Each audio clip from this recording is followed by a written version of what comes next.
കോഴിക്കോട് മാനിപുരം പുഴയിൽ കാണാതായ കുട്ടിക്കായുള്ള തിരച്ചിൽ തുടരുകയാണ്. പൊന്നാനി ഗേൾസ് സ്കൂളിലെ 5ാം ക്ലാസ് വിദ്യാർത്ഥിയും കൊടുവള്ളി സ്വദേശി മുർഷിദിന്റെ മകളുമായ തൻഹ ഷെറിൻ ഇന്നലെയാണ് ഒഴുക്കിൽപ്പെട്ടത്.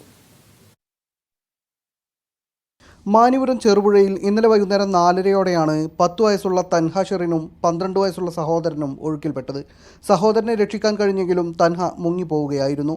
ഇരുട്ട് വീണതോടെ ഫയർഫോഴ്സിന്റെയും സ്കൂബ ടീമിന്റെയും നേതൃത്വത്തിലുള്ള തെരച്ചിൽ താൽക്കാലികമായി അവസാനിപ്പിച്ചെങ്കിലും നാട്ടുകാരുടെ നേതൃത്വത്തിൽ പുലർച്ചെ വരെയും തൻഹക്കായുള്ള തിരച്ചിൽ തുടർന്നു. രാത്രി 3 മണി വരെ ഞങ്ങൾ ഇവിടെ ഉണ്ട്.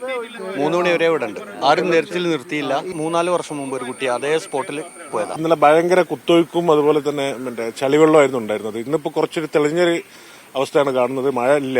ഏറെക്കാലമായി ഉമ്മയുടെ നാടായ പൊന്നാനിയിൽ താമസിക്കുന്ന തൻഹയും കുടുംബവും ഏതാനും മാസം മുമ്പാണ് കൊടുവള്ളിയിൽ സ്ഥിരതാമസമാക്കിയത്.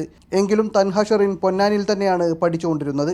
കൊടുവള്ളിയിൽ പിതൃസഹോദരന്റെ വിവാഹത്തിനെത്തിയ സംഘം പുഴയിൽ കുളിക്കാനെത്തിയപ്പോഴാണ് അപകടത്തിൽപ്പെട്ടത്.